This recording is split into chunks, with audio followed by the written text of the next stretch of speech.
Buenos días. Esta es la clase 2 del módulo 4 del curso Uso de herramientas informáticas para la recopilación, análisis e interpretación de datos de interés en las ciencias biomédicas. Este es un curso organizado por el Departamento de Docencia del Laboratorio de Biología Ósea de la Facultad de Ciencias Médicas y es un servicio técnico de alto nivel del CONICET.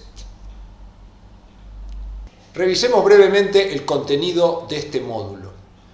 En la primera clase revisamos cómo se define una función en el entorno de R y trabajamos con modelos lineales y no lineales, concentrándonos en aquellos modelos con una variable dependiente y una variable independiente. En esta clase ampliaremos los modelos lineales a dos o más variables independientes. Recordemos brevemente qué entendemos por un modelo lineal. Un modelo lineal es una ecuación matemática que relaciona nuestra variable dependiente con nuestra variable independiente obtenido a partir de datos que hemos obtenido experimentalmente. Entre los datos podemos tener variables cuantitativas y cualitativas. Las variables cuantitativas son aquellas que habitualmente colocamos en el lugar de la X y en el lugar de la Y, mientras que las variables cualitativas que pueda haber dentro de nuestros datos influirán sobre los valores que tomen los parámetros de nuestro modelo. Nuestro modelo, ¿qué nos permite hacer? Básicamente nos permite obtener una representación gráfica, como es en este caso una recta, que aproxima o describe el comportamiento de nuestros puntos experimentales. En esta clase veremos modelos lineales en los cuales ya no tenemos una variable independiente, sino que tenemos dos o más variables independientes. La interpretación es exactamente la misma. Los datos cuantitativos de nuestros experimentos asumirán los valores de la variable dependiente o de las variables independientes. Y aquellas variables cualitativas que pueden estar influyendo o hayan sido medidas determinarán los valores de nuestros parámetros. Esta ecuación nos permite a nosotros obtener una representación, que sería en este caso esta superficie, que está mostrándonos un comportamiento de nuestros puntos experimentales. Para el trabajo con modelos lineales en dos variables independientes, trabajaremos con matrices, que trataremos de entender brevemente acá cómo las vamos a usar. La matriz es un conjunto de datos, todos del mismo tipo, a diferencia del data frame que puede tener más de un tipo de datos. Supongamos que tenemos un modelo lineal en el que la variable dependiente z está expresada en función de la variable independiente x e y, y donde los parámetros valen 2 como factor de la x, 3 como factor de la y y un término independiente que vale 1. Entonces en la matriz tendremos en esta columna los valores que puede tomar x según nuestro experimento. Por ejemplo, supongamos que x puede valer desde 0, 1, 2, 3, etc. hasta un determinado valor. E y puede tomar valores también que van 0, 1, 2, 3, 4 hasta un dado valor. Entonces, si x, recordemos que esta columna es x y esta columna, estas columnas representan a y. Las filas representan a x, las columnas a y. Entonces, si estamos en esta casilla, ¿qué nos está indicando? Que x toma el valor 0 e y toma el valor 0. Entonces, cuando x toma el valor 0 e y toma el valor 0, nos va a quedar 2 por 0 más 3 por 0, que es 0, más 1 toma el valor 1. Pero si estuviéramos en esta casilla, x toma el valor 1 e y toma el valor 0. Entonces nos quedaría 2 por 1, que es 2, más 3 por 0, que es 0. Entonces 2 más 1 me queda 3. Y así sucesivamente. Veamos esta casilla, por ejemplo, donde x toma el valor 2 e y toma el valor 2. Entonces nos quedaría 2 por 2, 4, más 3 por 2 son 6, entonces 4 y 6 son 10 y 1, 11. Así iremos tomando valor, entonces la matriz nos quedará para cada combinación de las variables independientes, obtendremos el valor de la variable dependiente. Luego, con estos valores, podremos construir una gráfica que nos represente el comportamiento de nuestro modelo, que queda dado por esta superficie cuadriculada, en el cual también podremos poner nuestros puntos experimentales y que nos servirá para visualizar la situación. Bueno, entonces vayamos a nuestro espacio de trabajo para comenzar a utilizar estos conceptos. Bueno, muy bien. Acá estamos en nuestro espacio de trabajo, tenemos la consola. En esta clase, como siempre, tendremos un archivo de texto en el cual desarrollamos los temas, un conjunto de tablas que pertenecen a la tabla R42, en el que tenemos la 421, 422, 3, 4 y 5, que utilizaremos a lo largo de esta clase. Yo ya he introducido todas las tablas, tabla R, 422, y así sucesivamente ya están cargadas en el espacio de trabajo. También tendremos en esta clase un archivo de texto llamado matriz, que es un script. En este caso utilizaremos el script como una herramienta, dado que en el módulo 5 de este curso aprenderemos cómo programar estas secuencias de órdenes.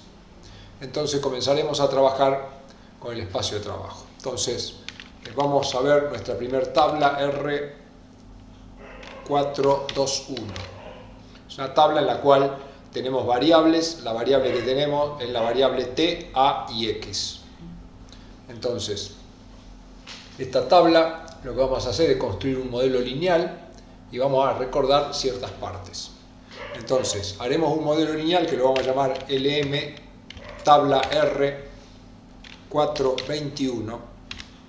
Recordemos que para un modelo lineal utilizamos la función LM y lo que queremos expresar es A en función de la variable t en este caso. Y hacemos referencia a los datos de la tabla R421. Entonces ahí realizamos el modelo lineal y luego básicamente pedimos dos cosas. Una es la tabla de ANOVA del LM tabla R421, que revisaremos qué información nos está dando. El ANOVA nos da una tabla de análisis de la variancia en la cual básicamente nos indica cómo influye T sobre A. Esto nos está diciendo que si el valor de P que tenemos acá es menor a 0,05, nos está indicando de que T tiene un efecto significativo sobre A, o dicho de otra manera, la variancia de A está explicada en gran parte por la variancia de T. Para esto debemos centrarnos un poco en los valores de las sumas de cuadrados medios. Cuando el modelo es bueno, la suma de cuadrado correspondiente a nuestra regresión, que es esta, 3551, debe ser mucho mayor que la suma del cuadrado medio correspondiente a los residuales. Entonces esto es un número que podemos mirar y nos pueden orientar. Un valor muy grande de esto comparado con este valor nos está indicando un efecto importante de T sobre A.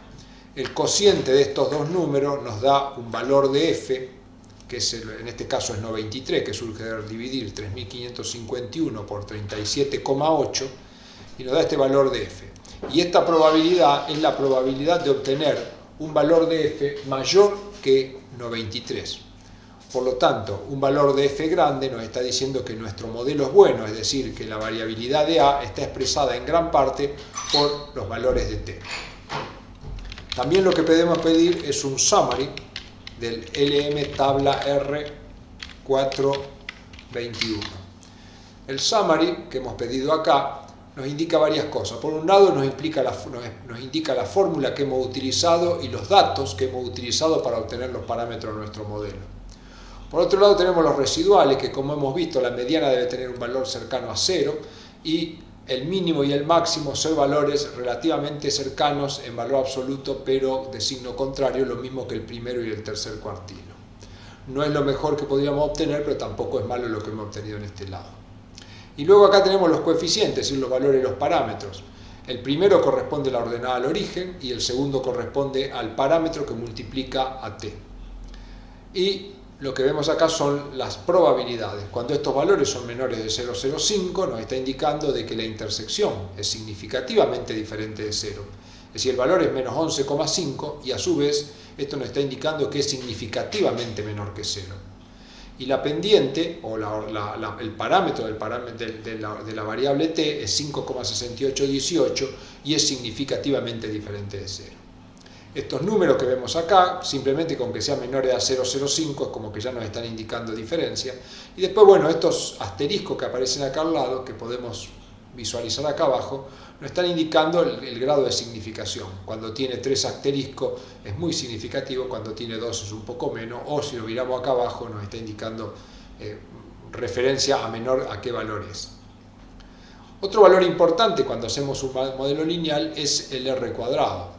Como sabemos, si el modelo ajusta bien a los datos experimentales, este R cuadrado va a tener que ser cercano a 1. Como vemos en este caso es bastante cercano a 1. Y el valor de P que obtenemos acá nos está diciendo que el ajuste del modelo a nuestros datos, bueno, es un valor mucho menor que 0,05. Es importante, no tanto ahora, pero cuando introduzcamos un poco más de variable, ver que tenemos el R cuadrado y el R ajustado. El R cuadrado ajustado. El R cuadrado ajustado siempre es un valor próximo al R cuadrado y en algunos casos vamos a ver que es más importante que este acá. Pero de la misma manera, cuanto más cercano a 1 nos indica mejor ajuste del modelo. Bueno, muy bien. Entonces, vamos a pasar ahora a ver modelos lineales con más de una variable. Para esto vamos a trabajar con la tabla R422.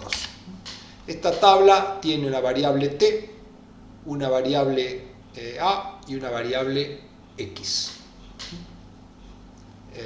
donde t es una variable continua, a también, y x es una variable de tipo cualitativa. Entonces, lo que vamos a hacer es primero graficar los datos de la tabla R422. Como ya hemos visto en el segundo módulo, este comando, cuando yo tengo un data frame y le pongo a graficar el data frame, grafica todo contra todo. Esto lo puedo revisar en el módulo, pero es bastante sencillo. En esta columna, todos los ejes horizontales corresponden a T. En esta columna los ejes horizontales corresponden a A y en esta columna corresponden a X. En esta fila los ejes verticales corresponden a A. Quiere decir que yo en esta gráfica tendría A en función de T. Con lo cual vemos que a medida que T aumenta, A aumenta, lo que nos está indicando de que hay una relación entre A y T, que hasta podríamos pensarla lineal. Con la variable x es distinto porque es una variable de tipo cualitativa que toma dos valores. Acá le asigna el valor 1 y 2, pero en realidad era a y b. Entonces lo que vemos es que con el valor a, la variable a mayúscula toma ciertos valores y cuando pasamos al valor b toma valores más grandes. Con lo que vemos que al pasar de a b en la variable x, los valores de nuestra variable se incrementan. Por lo tanto, presentimos que la variabilidad de A está explicada en parte por lo que pasa con T y en parte con lo que pasa con X. Entonces, teniendo en cuenta estos datos, es que vamos a plantear nuestro modelo lineal. Lo vamos a llamar modelo lineal tabla R422 y a esto le vamos a asignar el análisis. ¿Cómo lo vamos a plantear? Va a ser LMA en función de T más X. Y hacemos referencia a la tabla R422. Ahí hicimos el modelo lineal. ¿Qué diferencia tiene con el anterior? La única diferencia es que hemos incluido una variable más. Entonces, podemos pedir una tabla de ANOVA de este objeto, LM tabla R422, donde veremos la influencia de cada factor. Acá tenemos la tabla de ANOVA y acá nos dice que T tiene un efecto significativo sobre la variable A. O dicho de otra manera, la variabilidad de A es explicada en gran parte por el efecto de T. Mientras que la variable X, ya sea que tome el valor A o que tome el valor B, no tiene un efecto significativo. De esa manera interpretamos esta tabla. Si vamos ahora a un summary del objeto ML tabla R422 que acabamos de hacer, acá tenemos el summary donde, como siempre, primero nos muestra la fórmula, nos indica que expresamos A en función de T y X y utilizamos la tabla R422. Acá tenemos los residuales con la mediana cercana a 0, primer cuartilo positivo, tercer cuartilo positivo, primero negativo, el mínimo negativo, el máximo positivo. No es de lo mejor que podríamos tener, pero tampoco es tan malo. Y acá tenemos los parámetros, la ordenada al origen de nuestro modelo, el parámetro de t y el valor que toma la variable b. Cuando la variable b es cualitativa, nos va a aparecer el valor de un parámetro para el valor b de esa variable, y el software asume que el parámetro para la variable a es 0. Entonces acá tenemos los parámetros, y con los que vemos, cuando analizamos los valores de p-value, vemos que la intercepción es menos 11 y es significativamente diferente de 0. El parámetro que multiplica la variable t, que es cuantitativa, es 5,9 y también es significativamente diferente de 0. Sin embargo, el parámetro que representa a la variable cualitativa b no lo es. Por lo tanto, tampoco lo es el que representa a, que coincide con lo que habíamos visto acá, que la variable x no tenía efecto significativo sobre a. De la misma manera analizamos qué es lo que ocurre acá.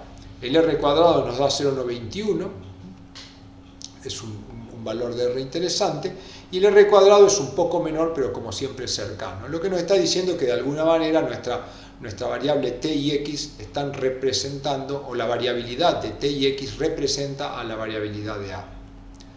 El valor de p-value es menor, como podemos ver acá, de 0,05, y eso nos está indicando que el modelo que hemos elegido no es para nada malo. Volvamos a analizar acá algunas cosas que son importantes. Volvamos a la tabla de ANOVA. Otra vez la tabla de ANOVA, como habíamos dicho, esta columna que tenemos acá, que es la suma de cuadrados, como podemos observar, siempre comparamos cada variable que nosotros estamos comparando con los residuales.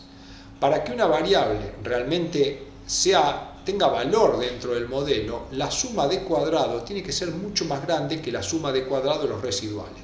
Como podemos ver en la variable t, es 3500 contra 42, es un valor extremadamente grande. Cuando yo hago ese cociente, obtengo 83, que es el valor de f-value que se llama, y la probabilidad de encontrar un valor mayor que esto es mucho menor a 0,05. Lo que nos está indicando realmente que la variable t, la variabilidad de t está representando o está influyendo sobre la variabilidad de a. Cuando analizamos x, vemos que la suma de cuadrados es 1,9, es mucho menor que 42, y por lo tanto el f-value es chico, y eso es lo que justifica que la variable x no sea responsable de la variabilidad de a. Acá usted en el apunte podrá ver que de la combinación de estas sumas de cuadrado es que salen los r cuadrados, ya sea para cada uno de las variables o el r cuadrado total, que es el que habitualmente vemos en esta situación. Este r cuadrado, que es 0,913, se puede dividir en un r cuadrado, que sería el ajuste para la variable t, y un r cuadrado para x. Como es de esperar, como acá la variable t es la que significativamente acompaña las variaciones de a, es lógico que cuando calculemos los r cuadrados de t sean valores más cercanos a 1 que los r cuadrados correspondientes a x. Bueno, muy bien. Entonces, el modelo que hemos aplicado acá, volveremos un poco para atrás, acá lo tenemos, este modelo lineal, se llama un modelo lineal sin interacción, que estamos planteando que la variable t y x son independientes entre sí, pero podría ocurrir que haya interacción. ¿Qué quiere decir si hay interacción entre t y x? Lo que quiere decir que el efecto que va a producir t sobre a no es independiente de cuánto vale x. Eso es lo que nos quiere decir interacción. Entonces, nosotros podemos evaluar realmente si el efecto de t sobre a, como vemos acá, depende o no de la presencia de uno u otro nivel de x. Cuando queremos probar con interacción, lo único que tenemos que hacer en nuestra ecuación es reemplazar el signo más por un asterisco. Al haber hecho eso, lo que vamos a hacer, si hacemos un summary ahora, obtenemos exactamente lo mismo. Nos dice que la fórmula que utilizamos ahora es una fórmula con asterisco, es decir, con interacción. Nos dará exactamente los mismos datos, pero acá cuando vemos los coeficientes nos aparece la ordenada del origen, el coeficiente de t, el coeficiente de xb, y nos aparece un nuevo término que dice t, 2 puntos xb. Este es el término que nos está evaluando si hay interacción. Dice que el coeficiente del término interacción vale 2, pero no es significativo. Entonces, esto es lo que nos está permitiendo decir, bueno, la variable t influye sobre A de una manera que no depende de la presencia de B. Por lo tanto, si cuando hacemos el modelo con interacción no encontramos una interacción significativa, nos conviene volver al modelo anterior, que era trabajando acá con más. Entonces uno puede probar primero con interacción, descarta la interacción y luego pasa al modelo sin interacción. Luego el análisis es exactamente igual. Veamos algunos otros recursos que podemos tener cuando trabajamos con modelos lineales. Para esto introduzcamos la tabla, que yo ya la tengo introducida, tabla R423.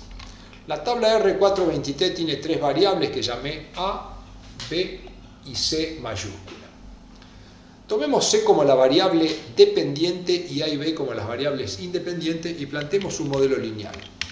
Llamémoslo al objeto Lineal Model, tabla R423. Dije que voy a expresar C en función de A más B, es decir, no estoy planteando la posibilidad de interacción. Como dato voy a utilizar la tabla R423. Muy bien. Ahí planteé el modelo, me dice, claro, me está diciendo algo extraño acá, porque lo que me está faltando acá es el objeto y eso le calculo, hago el cálculo del modelo lineal. Ahí sí. Entonces, ¿qué he hecho acá? He hecho un modelo lineal donde de mi tabla C es la variable dependiente, A y B son las variables independientes. Y el resultado de ese cálculo del modelo lineal, es decir, la aproximación y cálculo de los parámetros, lo he guardado dentro de este objeto. Entonces, perfecto. Como siempre, si pedimos una nova del LM tabla R423, esto es una revisión, obtenemos acá que A influye significativamente sobre C y B también. O dicho de otra manera, no tenemos que pensar esto como una cuestión de causa-efecto. Lo que uno dice, bueno, que la variabilidad o lo que varía C, de alguna manera es acompañado por variaciones de A y B o explicado por variaciones de A y B, sin necesidad de que eso sea realmente una causa y efecto. Pero en este caso sí planteamos que tanto A como B están relacionados de una manera significativa a las variaciones de C, por lo que vemos acá por los valores de p-value. Y que también podemos comprobar por las sumas de cuadrados medios, 19 contra 1 y 197 contra 1. De ver las sumas de cuadrados medios podemos ver que B es la variable independiente que más influye sobre C, porque como podemos ver la suma de cuadrados medios es 10 veces mayor que para el caso de A. Y eso se refleja en los valores de P. Este es un valor de P de 0,004, mientras que este tendría 6 ceros adelante, indicándonos que es aún más significativo. Si analizamos el summary del Lineal Model, tabla R423, tenemos lo mismo. Acá tenemos los parámetros, donde podemos ver. Habíamos dicho que por la tabla anterior el parámetro B era más importante que el A, y acá cuando vemos los parámetros de la variable A y de variable B, vemos que el que es realmente significativamente de 0 es el parámetro de la variable B, pero no lo es el de A ni la ordenada al origen. El modelo tiene un ajuste muy bueno, lo vemos por el R cuadrado, y eso queda reflejado en un valor de p-value de 7,46 por 10 a la menos 6, que es extremadamente pequeño. Entonces, concluimos que el modelo planteado ajusta muy bien a los datos experimentales y a su vez que B es la variable que explica mejor la variabilidad de los valores de nuestra variable C. Podemos ver algunos argumentos más. Por ejemplo, si yo solo quisiera conocer, he aplicado un modelo y quiero conocer qué fórmula apliqué, puedo aplicar la función fórmula y le pongo acá el nombre del modelo, tabla R423, y entonces me dice, la fórmula yo expresé la variable C en función de A y B. También podría calcular, vamos a lo mismo, los coeficientes. Entonces, utilizando la función coef, me da los valores menos 1,03 para la intercepción, 0,093 y 2,40 para los parámetros de A y de la variable B, que son los mismos que tengo en este sitio. También puedo conocer los residuales, es decir, los residuales que son las diferencias que hay entre cada valor teórico y cada valor real. Para eso que utilizo la función residuals del linear model tabla R423. Entonces esto me va a dar una serie de valores que voy a ver que algunos son negativos y otros son positivos. Eso es lo que me está indicando dentro de todo un buen ajuste. De todas maneras, este no es el mejor modelo. Como reflejo de si el modelo es bueno o no, los residuales, como dijimos hoy al principio, que se ve en la tabla más arriba, vamos a ver por acá, veamos dónde está, acá, los residuales, siempre la mediana tiene que ser cercana a 0, el máximo y el mínimo, uno negativo y el otro positivo, y los cuartilos negativo y positivo. Pero yo puedo graficarlos. Si yo pongo plot LM tabla R 423, es decir, le pido graficar el modelo, me aparece una gráfica en blanco, pero si vuelvo a la consola, me dice que oprima return para ver el gráfico. Entonces acá me muestra el gráfico de los residuos. El mejor ajuste es cuando los residuos están alrededor de 0. Entonces acá tengo todos los residuos graficados y esto es una aproximación que, como podemos ver, se aproxima bastante a 0, entonces nos garantiza de alguna manera que el modelo es bastante bueno. Yo puedo generar acá, si doy Enter voy generando otras gráficas que podemos ir viendo que son diferentes, que no vamos a analizar en este momento. Vamos a ver ahora los valores modelizados. Yo tengo datos experimentales con los cuales obtuve mi modelo. Lo que podemos ver con la función fitted values de LM tabla R 423, acá hay algo que escribí mal porque es values, no es values. Ahí está. Estos valores que obtuve acá, ¿qué son? De 1 al 10, vamos a volver a escribir acá, tabla R423. Tabla R423 era una tabla que tenía los valores de A, de B y de C. Estos valores, cuando aplico ¿esto que me está dando? Me está dando, recordemos que yo tomé a C como variable dependiente y A y B como independientes. Entonces, cuando yo aplico esta función, lo que estoy obteniendo son los valores de la variable independiente, pero utilizando mi modelo. Es decir, son los valores que mi modelo me predice. Entonces, como yo puedo ver, por ejemplo, el primer valor experimental era 4 y el primer valor modelizado es 406. El segundo valor era 6 y el valor modelizado es 6,56. El tercer valor era 8 y el modelizado es 8,97 y así sucesivamente. Si sigo viendo, voy a ver que hay una buena correlación entre los valores que tengo de una variable, de la variable medida y de los valores modelizados. Eso también me está indicando que el modelo es bueno. Yo podría hacer una gráfica que me represente esto. Por ejemplo, si yo hago un plot donde pongo como eje X estos valores, es decir, tabla R 423 y 423 peso C, y como valor Y pongo lo que escribimos allá arriba, que lo puedo copiar, todo esto.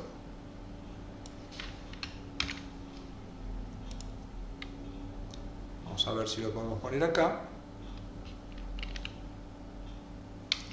Vamos de nuevo. Plot.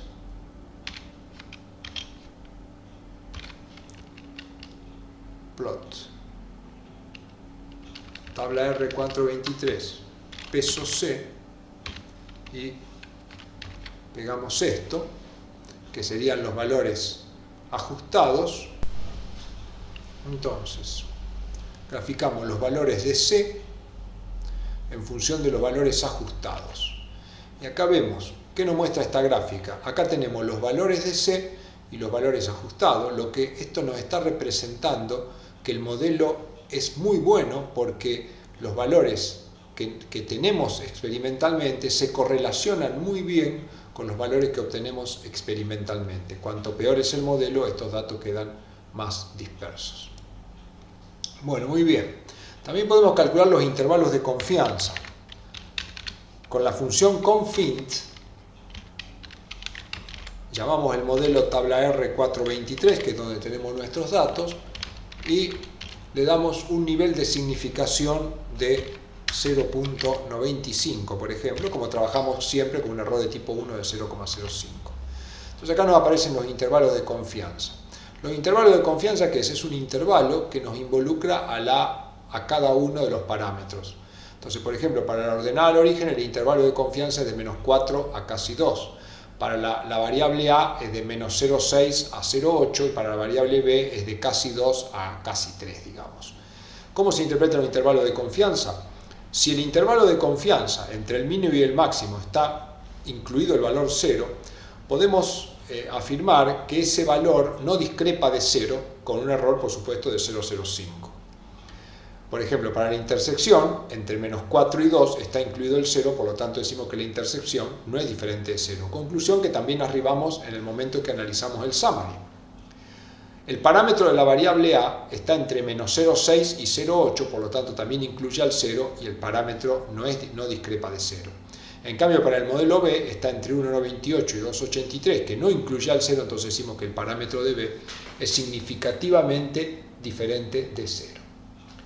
Bueno, lo que vamos a ver ahora, por último, es cómo graficar un modelo lineal. Por supuesto, para graficar modelos lineales solo podemos graficar modelos lineales de una variable independiente o de dos variables independientes. Lo que vamos a ver ahora es de dos variables independientes. Para esto vamos a trabajar con la tabla R424, que es una tabla que nos da valores de glucemias, valores de glucagón y de insulina medido en ciertas unidades experimentales. Vamos a plantear nuestro modelo LM, tabla R424, y en el cual el modelo va a ser, vamos a expresar la insulina en función del glucagón más la glucemia, es decir, sin considerar interacción, y vamos a utilizar los datos, la tabla R424, para que la función LM nos halle los valores de los parámetros. Acá hay algo que está mal, porque esto es 424, y ahora sí. Entonces ahí hice el modelo lineal, y acá dentro del LM tengo todos los datos que podría ver. Lo que vamos a ver, como siempre, primero es el summary de este modelo.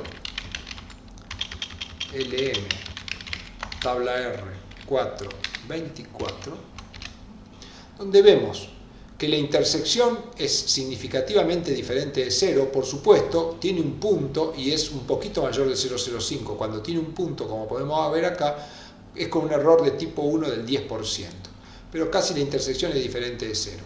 Lo mismo pasa con el parámetro del glucagón, que es negativo, y con el parámetro de la glucemia, que es positivo, ahí sí es menor de 0,05. El ajuste del modelo es bueno, 0,88, no tan bueno como los anteriores, pero tenemos dos variables en juego. Y el valor de p-value nos está indicando de que el modelo planteado no es malo para representar la variabilidad de la insulina en base a los valores de glucemia y de glucagón. Como podemos ver acá, evidentemente el que parece tener más, el que explica mejor el efecto de la variabilidad de la insulina es la glucemia, porque es el que tiene el P menor.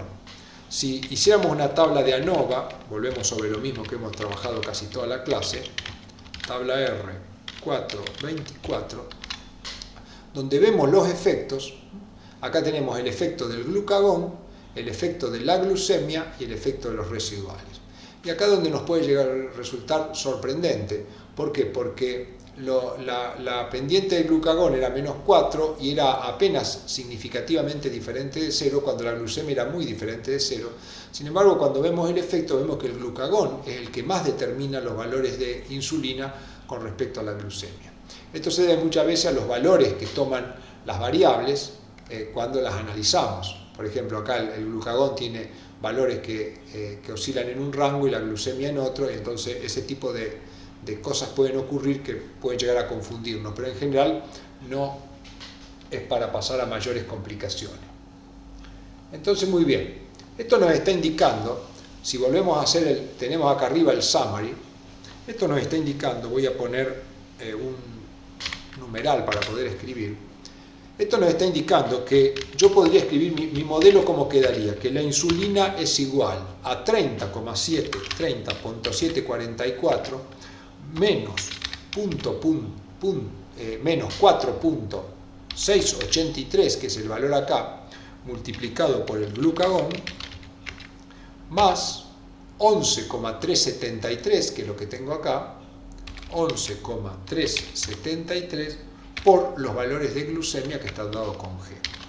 Es decir, este es mi modelo. ¿Qué quiere decir? Que si yo acá reemplazo un valor de glucagón y acá reemplazo un valor de glucosa, voy a obtener qué valor de insulina tengo, porque como hemos visto, un modelo tiene fines predictivos. Es decir, si el modelo es bueno, cualquier valor de glucagón y cualquier valor de glucosa que yo ponga medido en una unidad experimental similar a la que obtuve mi modelo, me va a dar el valor de insulina. Entonces ese va a ser nuestro modelo con el que vamos a trabajar. Entonces lo que vamos a intentar es graficarlo. Este modelo, cuando tenemos un modelo, lo que nos está indicando es que por cada una unidad que cambie el glucagón, la insulina va a descender 4,683 unidades. Y por cada unidad que suba la glucemia, la insulina va a subir 11,373 unidades. Eso es lo que nos está indicando.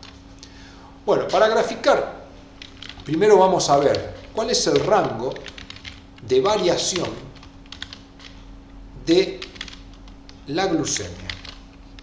Para eso utilizamos una función aprendida en el módulo 1, que es range. La glucemia va de 1 a 2,9. Veamos también la variación para el glucagón. ¿Por qué es necesario esto? Porque tengo que construir dos vectores para después poder construir una matriz y graficarlo. Entonces la glucemia va entre 1 y 3, digamos, y el glucagón entre 2 y 5. Entonces voy a crear dos vectores. A un vector lo voy a llamar G, al cual le voy a asignar una secuencia que vaya de 1 a 3, porque lo nuestro va de 1 a 2,9, le puse 3 para redondear, y que vaya de a 0,1 unidad. Entonces esto me genera un vector que tiene una serie de valores de glucemia que van aumentando de a 0,1 desde 1 hasta 3. Lo mismo voy a hacer para el glucagón.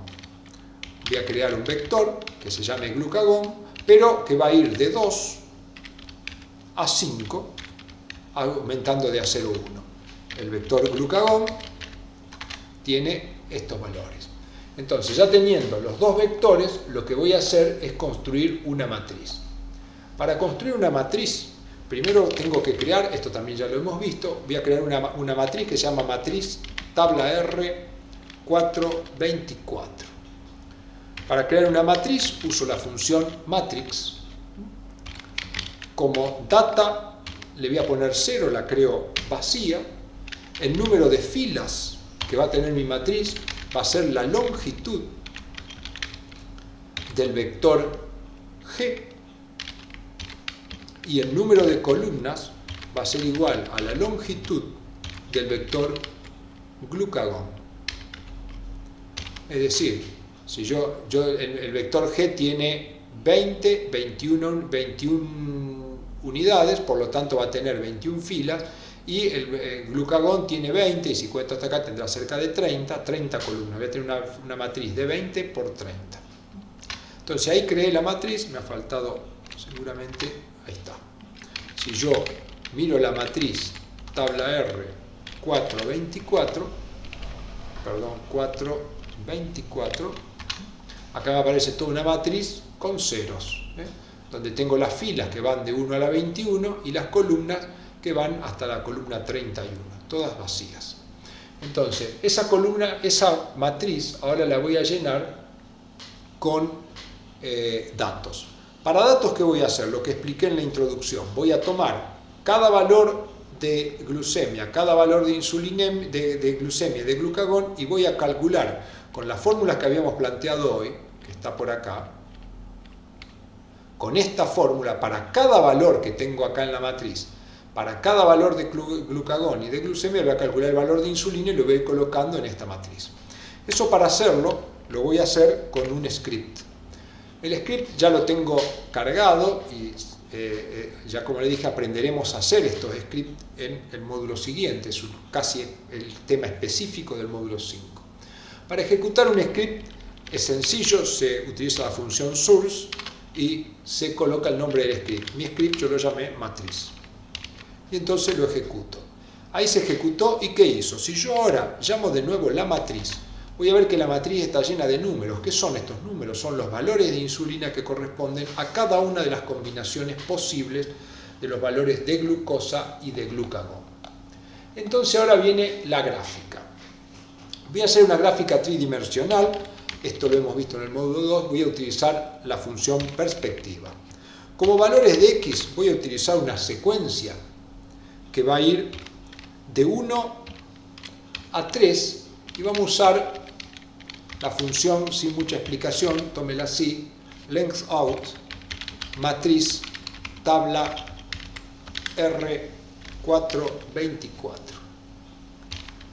Es decir, los valores de x va a ser una secuencia que va desde 1 a 3 y con la longitud que tiene esa tabla. Luego, para los valores de y es igual. Los valores de y, que es una secuencia que va de 2 a 5, que serían los valores de glucagón, y utilizamos la misma función length out de matriz tabla R424. Cerramos dos paréntesis. La tabla que vamos a utilizar es la matriz tabla R424. Y acá tenemos algunos parámetros que ya hemos visto, que nos indican únicamente cómo vamos a mostrar el gráfico 3D. Uno era el parámetro phi, al que le vamos a poner el valor 0, el otro es el parámetro teta, al que le vamos a poner 90. Esto usted puede experimentar, girarlos, y a veces tiene mejores visiones. Como XLab no le vamos a poner nada, porque ya he comprobado que si lo pongo me queda feo. Serían los valores de glucosa. Como YLab vamos a poner, para saber qué eje es, glucagón. Como ZLab, que serían los valores de la variable dependiente, vamos a poner insulina. Insulina. Lo puedo poner mayúscula y minúscula, total, es un rótulo. XLIM, los valores de X, va a ser un rango que corresponde a la glucosa. Los valores de YLIM va a ser el rango que corresponden a los valores de glucagón. Esto para indicarle cómo tengo que graficar los valores X e Y. Le vamos a poner el parámetro box como true, y usted después pruebe qué es lo que pasa si lo pone en false. Axis le vamos a poner también en true, y después algunos parámetros que usted puede jugar y cambiarlos. Uno es el parámetro D, que le damos en 1, el parámetro R, que le damos 2, y NTIX, que son las marcas que vamos a poner, le ponemos 4. Y tick type, tick, acá hay algo mal escrito, tick type, le vamos a dar detailed. Estos son algunos parámetros que acéptelo, pero puede probar, cambiarlos y va a ver los efectos que tiene. Y entonces 0,5. Después de escribir tanto, uno tiene muchas chances de que esto no funcione porque se equivocó en algo. Pero bueno, veremos. Sí, acá dice que hay algo que está mal escrito. Length out. Bien, acá está el error. Length out es n row de la matriz, y acá los valores de y es igual a n col de la matriz. Entonces ahora sí, acá tengo la gráfica que me ha dado esta es la variación del glucagón, esta es la variación de la glucosa, esta es la variación de la insulina. Lo que me indica esta gráfica es que cuando el glucagón aumenta, al aumentar el glucagón, tiende a bajar la insulina. Y al aumentar la glucosa, que viene hacia acá adelante, vemos que viene 1, 1,5, 2, 2,5, al aumentar la glucosa, tiende a aumentar la insulina. Y la variación, el descenso simultáneo del glucagón con el aumento de la glucemia nos lleva a valores de insulina más altos. Entonces, esta es una forma de graficar un modelo lineal. Lo que hemos graficado ahí es el modelo. A esto lo podemos modificar un poco. Podemos crear un vector, llamémoslo color vect, vector de colores. Para esto vamos a utilizar una función que se llama rainbow. La función rainbow se la vamos a aplicar a la matriz tabla R 424. Y vamos a comenzar en un valor 0 y terminar en un valor 0.8. Después te juego con otros valores y verás la... Entonces, ahí hemos creado, esto está mal porque es matriz, tabla, está. Entonces, hemos creado la matriz. Entonces, si yo la ejecuto de nuevo la función persp, que me va a hacer la 3D, pero acá le agrego col igual a color vect, o sea, le doy el color, y voy a la gráfica, lo que voy a ver es que la gráfica toma diferentes colores que van variando de un valor hacia otro. Entonces, de esta manera puedo hacerlo, en algunos casos, mucho más atractivo y visible a los resultados. Esto lo hemos visto en el módulo 2, cosas similares. Vamos a ver ahora cómo puedo poner sobre estos datos, que este plano es en mi modelo, mis datos experimentales. Entonces, lo primero que vamos a hacer es esta función persp, le vamos a sacar el color, vamos a trabajar en blanco y negro, pero por otro lado vamos a asignar todo este código a un objeto que lo vamos a llamar persp tabla R424. Es decir, mi gráfica persp la voy a fijar a un objeto llamado persp tabla R424. Es decir, que es como que hice la gráfica, pero la gráfica no me aparece. Acá tengo la gráfica, pero digamos queda fijada a un objeto. Entonces, lo que vamos a hacer ahora, vamos a crear un objeto que vamos a llamar mis puntos, para lo cual utilizamos una función que también hemos utilizado, que se llama trans3d. Esta función utiliza la tabla R424, utiliza los valores de glucosa, tabla R424 peso glucagón y tabla R424 peso insulina. Es decir, voy a utilizar los datos de glucosa, glucagón e insulina de mi tabla. Y con el argumento pmat le voy a asignar a ese argumento el valor de mi objeto que tiene la gráfica, que lo llamé persp tabla R424, que es lo que asigné acá. Es decir, yo hice el gráfico y lo asigné a este objeto, y ahora acá a pmat le doy persp tabla R424. Entonces ahí lo grafico. Y ahora lo que voy a poner con la función points, agrego mis puntos, le voy a dar el formato 20 de puntos, le voy a dar el tamaño 1, o le podría dar un poco más, vamos a darle 1,5, y color le vamos a dar para que se vea el color red. Entonces, si voy a mi gráfica, ¿qué tengo acá? Acá tengo esta malla que me quedó acá, no es otra cosa que mi modelo, o sea, mis datos teóricos estarían todos sobre ese plano que está dibujado acá, y mis puntos experimentales son los que me quedaron acá.